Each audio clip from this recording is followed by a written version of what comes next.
तो hello everyone and welcome to 90 days target series for CPU. आज day 63 है, 6 अगस्त 2023 यानी कि संडे के लिए टारगेट है और संडे का दिन हमारा रिवीजन डे होता है। तो देखते हैं आज हमें क्या क्या रिवाइज करना है। तो मैथ में आज अपने वीक कॉन्सेप्ट रिवाइज कर लेना, वो किसी भी चैप्टर के हो सकते हैं। तो सबसे पहले अपने वीक टॉपिक्स पहचानना, फिर उनको रिवाइज करना, ठीक है।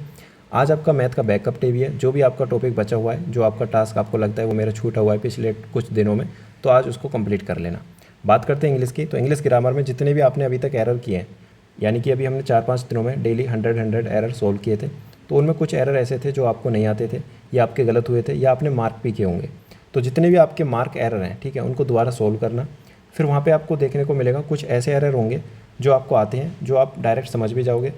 उनसे बहुत चीज़ें आपको सीखने को मिलेंगी, जैसे कि कुछ रूल्स नए होंगे, कुछ रूल्स ऐसे होंगे जो आप बार बार भूलते हो, ठीक है। उनको क्या करना है, A4 साइज पे लिखना है, ठीक है। वही रूल्स लिखने हैं जो आप बार बार भूलते हो या नया रूल है। फिर बाद में उन्हीं रूल्स को आप रिवाइज करोगे, क्योंकि यहीं से आपकी गलतियाँ हो रही थी, ठीक है। इस तरीके से आपको फ़िल्टर करके ग्रामर स्ट्रॉन्ग करनी है और 15 से 20 पेज में अपने सारे ग्रामर के रूल्स लिखने हैं जो आप बार बार भूलते हो, ठीक है। फिर लास्ट डे में, यानी कि जब एग्ज़ाम आएगा, तो उनसे 3 या 4 दिन पहले सिर्फ आपको वो 15 से 20 पेज ही पढ़ने, पूरी ग्रामर नहीं पढ़नी, ठीक है। वोकैब में क्या करना है, ईडियम फ्रेज जो भी आपने मार्क किए थे, आज लास्ट डे है, इसको अच्छे से रिवाइज कर लेना। फिर इसके बाद सिनोनियम स्टार्ट करेंगे, ठीक है। अब बात करते हैं जनरल अवेयरनेस। तो जितने भी अभी तक आपने स्टैटिक टॉपिक करें, 2-3 टॉपिक या जितने भी आपकी कैपेसिटी है अपने अकॉर्डिंग उनको अच्छे से रिवाइज कर लेना। फिर कल से हम मंडे से हम क्या करेंगे, हम स्टार्ट करेंगे अपने करंट अफेयर और साथ के साथ स्टैटिक टॉपिक।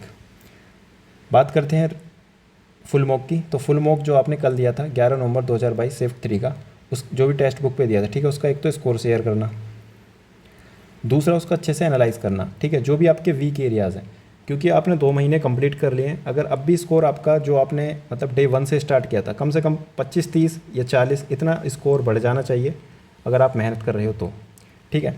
तो कम से कम आपका 40 तक स्कोर बढ़ा होना चाहिए। जैसे अगर आपने 100 से स्टार्ट किया तो 140, ठीक है, या 135, ठीक है, चलेगा इतना, ठीक है, इतना हो जाना चाहिए। अगर नहीं हुआ तो ये देखना है कि कहाँ पे गलतियाँ हो रही हैं, ठीक है। बार बार मैं कौन सी ऐसी गलती कर रहा हूँ जिससे मेरा स्कोर बूस्ट नहीं हो पा रहा।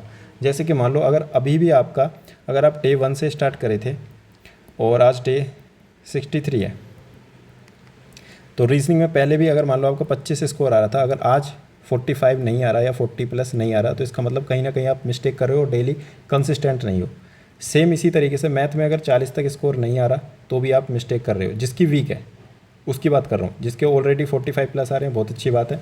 इसी तरीके से इंग्लिश में देखो, कहीं ना कहीं आपके क्लोज टेस्ट में मार्क्स कटते होंगे, ठीक है, वोकैब में कटते होंगे, या किसी की ग्रामर है तो उसमें ग्रामर में कटते होंगे। वैसे मोस्टली ग्रामर कंप्लीट हो जाने के बाद जब एक बार प्रैक्टिस कर लेते तो वहाँ से क्वेश्चंस ठीक होने स्टार्ट हो जाते हैं, पर क्लोज टेस्ट में बहुत मिस्टेक होती हैं, ठीक है।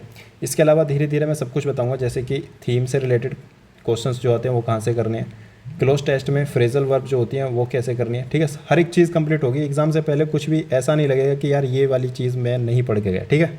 चलो इतना करना, ये 8 घंटे का टाइम टेबल है, इसको अच्छे से फॉलो करो और कंसिस्टेंट रहो। काफ़ी लोग कंसिस्टेंट नहीं है, तो फ़ायदा मिलेगा तुम्हें। डेली कंसिस्टेंट हो तो सिलेक्शन आपको ही होना है। बाकी चाहे फिर बाद में कोई 1 महीने आकर 16 घंटे पढ़ ले या 18 घंटे पढ़ ले, उससे कुछ नहीं होगा, ठीक है। कितना भी पढ़ लेना, जो मेहनत होती है लगातार 3 से 4 महीने की, उसको बीट नहीं कर सकता कोई 1 महीने में।